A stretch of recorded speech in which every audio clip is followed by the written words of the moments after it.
Hey guys, and welcome to my first episode of What to Watch with MotoRuxin. I'm MotoRuxin, and I watch anything and everything.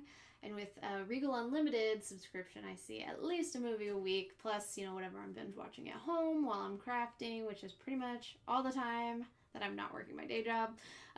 So I figured that to finally kick off this YouTube series that I'm doing, which will involve reviewing and recommending movies, TV shows too, maybe even books. But to start, I'm going to go ahead and review what has easily become hands down my favorite movie. When someone asks you, what's your favorite movie? This is it, and at least for the moment, it is Coherence. Now, format-wise, I'm going to stick with a nice who, what, when, where, and why should you care type of deal. So let's go ahead and jump on in. So, what is Coherence? Let's see. Poster here. All right. So, it is a sci-fi thriller mystery movie, Coherence, from 2013. Takes place in present day. It is directed by James Ward Burkett. Who hasn't really done much else as far as directing wise. I did read that he's done some writing on the Pirates of the Caribbean movies, but he hasn't done like this is his major opus. He's rocked out a nice indie movie, which is very minimal cost, very low budget, but very effective. So let's go ahead and jump on in. So it is a very simple but effective plot.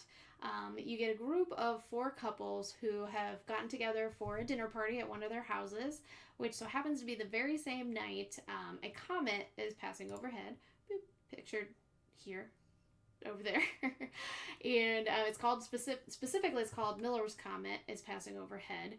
Bye.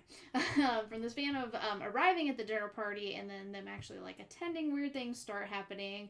The very first of which is our main character, who is Emily, which is this gal right here.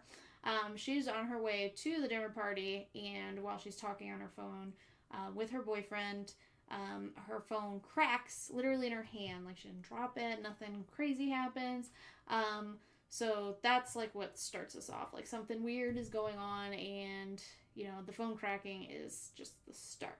So they get there, and we meet everybody, which the easiest way to do this is just going to have them pictured here, because otherwise you're not going to know who I'm talking about, since it's not a lot of people, but there's enough different couples, and it's very character driven that I'm going to just leave this up while we talk about them. So the cast is mostly a bunch of unknowns. You have Emily as our main gal, who is actually Emily Baldoni, who is married to Justin Baldoni, the whole lively issues. So that's the only thing I know her from. So Kevin is her boyfriend. He's the one in the top left there, played by Maury Sterling. And then you've got, so they're a couple there. Hugh and Beth are a couple as well. Hugh's played by Hugo Armstrong, and Beth is played by Elizabeth Grayson. Funny because a lot of their names are similar to the character names. Then you've got Amir, who is played by Alex. Can't pronounce his name, not gonna. And he is dating Lori, who, funny enough, used to date Kevin. That's the whole drama is that he brings Lori to the party, and oh my gosh, it's Kevin's ex, and a whole to-do. But she's played by Lauren. So Lori's played by Lauren Mayer.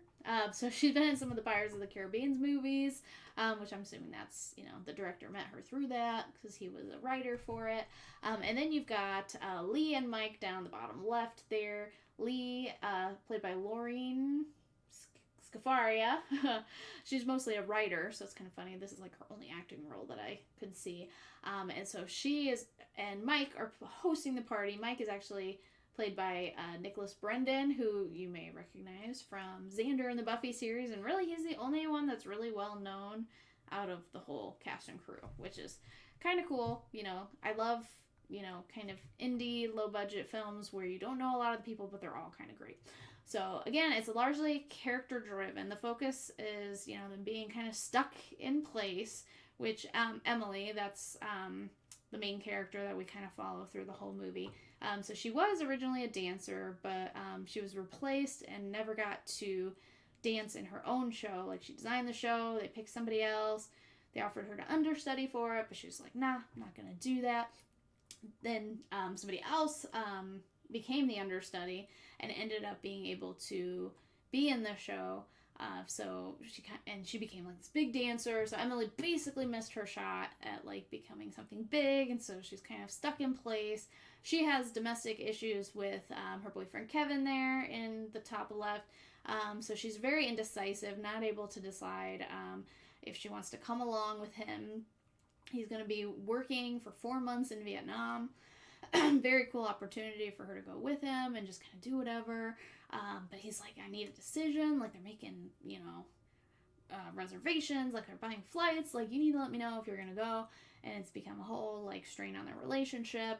And then, so Amir, the friggin' guy, he dates people all the time. He brings Lori, who is Kevin's ex, which brings more strain to the whole situation. And Lori's kind of a bitch too. She's very obviously not over Kevin, and just doesn't make it better at all. And then so Hugh and Beth, it's kind of funny. So Hugh is very level-headed, logical. He has a scientist brother, which kind of gives some background to what's going on in the film, which, and again, I'm going to do this entirely without spoilers to the best I can, because I really think you want to go into this not knowing what is happening.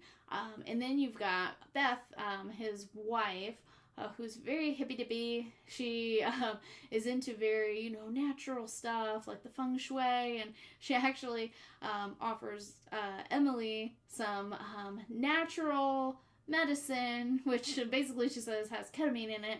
And they're like, well, that doesn't sound very natural. But so that kind of becomes important later, but I'm not going to go into why.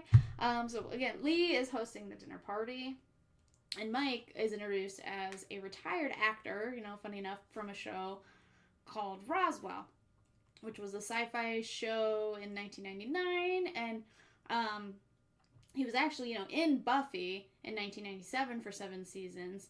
But he was never actually in Roswell. I even looked it up to make sure, because I'm like, wait a minute, he's not in Roswell. I remember watching Roswell in the 90s, and he was not in it.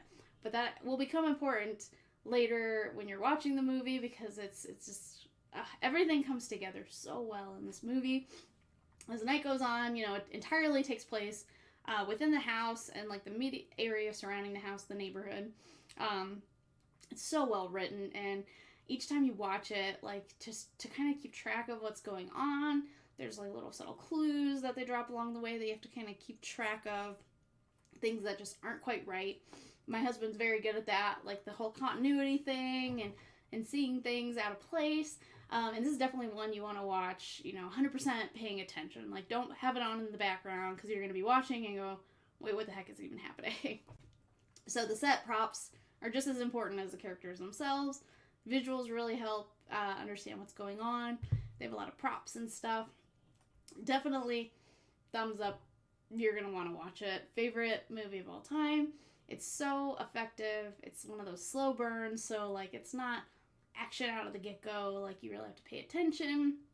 All the setup with the characters, introduction, it paves the way to finding out what's going on. Lots of stories with friends that have been friends for a long time. There's a lot of stories and interactions that really help kind of set the scene, and you kind of see as they go on, that strain happening.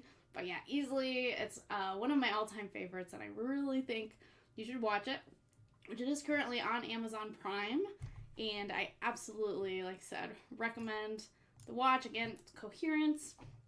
It's just so well done. I always like to recommend it to people because I don't really hear about it, but I think it is probably one of the most brilliantly done movies. Blew my mind. Makes me want to go back to school just to write a paper on it. Because, like, it's such a fun concept. It's not necessarily 100% unique, but the way it's portrayed and laid out, it's very easy to understand and follow. So that's it. I mean, I'm just recommending you watch it. I'm just, besides being an avid moviegoer, you can also find me on Twitch, streaming cross-stitching and gaming, and I'm MotoRuxin on all of the socials. So be sure to follow me on all the things to keep up with everything I'm doing. So until the next one, happy watching, everybody.